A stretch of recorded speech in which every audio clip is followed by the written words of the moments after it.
স্বাগত জানাচ্ছি এনটিভির বিশেষ লাইভে। এই মুহূর্তে আমি অবস্থান করছি রাজধানীর শাহবাগ যে চত্বরটি রয়েছে সেই চত্বরটিতে। বেলা একটার পরে এই মোড়টি আন্দোলনকারী ছাত্র জনতার দখলে চলে যায় এবং এখানে আইন শৃঙ্খলা রক্ষাকারী বাহিনী সহ সামরিক বাহিনীর সদস্যদের বিশাল একটা উপস্থিতি ছিল। বেলা একটার পরে সায়েন্স ল্যাবের যে রাস্তাটি রয়েছে সেই রাস্তাটি এবং মৎস্য ভবনের যে রাস্তাটি রয়েছে সেই রাস্তা, এই দুই দিকের রাস্তা থেকে কয়েক হাজার ছাত্র জনতার মিছিল এখানে এসে পৌঁছায়। তখন সেনাবাহিনীর সদস্যদেরকে ফুল দিয়ে আন্দোলনকারীরা এই যে মোড়টি আছে সেই মোড়টিতে অবস্থান নেয়। তারা এই মোড়টি এখন সম্পূর্ণভাবে অবরুদ্ধ করে দেয় এবং এছাড়া এখানে সেনাবাহিনীর যে সামরিক বাহিনীর সদস্য রয়েছে তাদেরই শুধুমাত্র উপস্থিতি রয়েছে।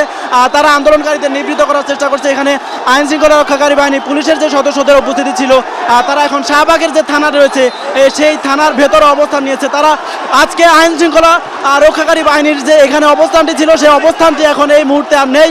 তারা আন্দোলনকারীদের ধাওয়া খেয়ে শাহবাগের যে থানা রয়েছে সেই থানার ভেতরে গিয়ে অবস্থান নিয়েছে। এখানে এখন শুধুমাত্র সামরিক বাহিনীর সদস্যদের উপস্থিতি রয়েছে এবং তারা আন্দোলনকারীদেরকে এখানে এই জায়গাটিতে পুলিশকে আক্রমণ করা থেকে নিবৃত্ত করার চেষ্টা করছেন। এখানে বেলা একটার পর থেকে আন্দোলনকারী ছাত্র জনতার যে মিছিল, আন্দোলনকারী ছাত্র জনতার যে স্রোত, সেই স্রোতটি শাহবাগের যে মূল চত্বর, শাহবাগের যে মোড়, সেই মোড়ে এসে অবস্থান নেয়।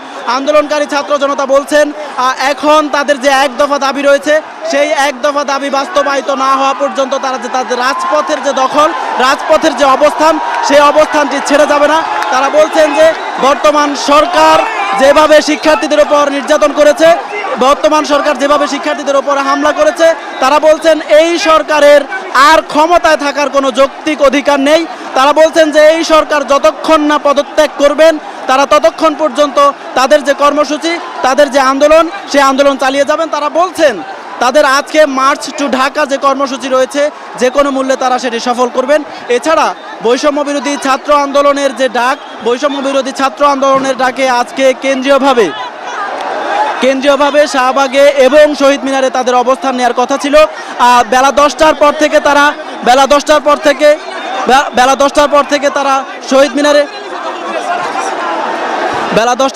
শহীদ মিনারে অবস্থান নেওয়ার চেষ্টা করে। তখনও আইন শৃঙ্খলা রক্ষাকারী বাহিনী পুলিশের সদস্যরা তাদের উপর চড়াও হয় এবং বেশ কয়েক ঘন্টা সেখানে সংঘর্ষ হয় এবং চাঙ্কারপুলে পুলিশের সঙ্গে আইন শৃঙ্খলা রক্ষাকারী বাহিনীর সংঘর্ষ চলছে।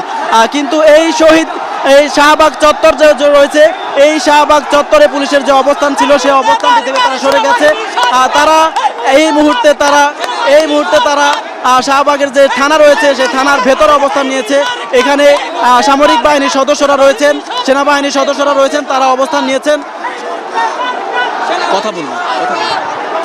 তারা এখানে অবস্থান নিয়েছেন। আন্দোলনকারীদের সঙ্গে আমরা একটু কথা বলার চেষ্টা করব, আন্দোলনকারীদের থেকে জানার চেষ্টা করব তাদের যে দাবি আন্দোলনকারীদের সঙ্গে আমরা একটু কথা বলার চেষ্টা করব। তাদের যে দাবি সেটি আমাদেরকে জানান। জি, আমরা চাই আমাদের দেশে কোনো রক্তপাত হবে না। আমরা চাই জনগণ শান্তিতে থাকবে, আমরা শান্তিতে থাকবো। বৈষম্যের বিরুদ্ধে আমাদের এই আন্দোলন। আমরা চাই প্রত্যেকটা মানুষ নিরাপদ থাকবে, সেটাই দলই করুক। আমাদের দাবি নিরপেক্ষ দাবি। আমরা কোনো দলের এজেন্ডা বাস্তবায়ন করতে চাই না। আমরা আমাদের অধিকার বাস্তবায়ন করতে চাই। আমাদের আগামীর সুন্দর ভবিষ্যৎ করার সময় শোষণের মাধ্যমে আমরা শেষ হয়ে যাচ্ছি। আমরা চাই বৈষম্যবিহীন এইরকম একটা নিরপেক্ষ পরিস্থিতি, যেখানে প্রয়োজনে সেনাবাহিনী ক্ষমতা গ্রহণ করলে আমরা সাধুবাদ জানাইতে রাজি আছি।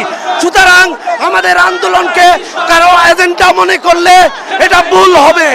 অতএব আমরা মনে করি আজকে জনগণের বিজয়ের মাধ্যমে এই বাংলাদেশ আগামীকাল থেকে সম্পূর্ণ শান্ত হয়ে যাবে। আমরা এই দেশ গড়ব।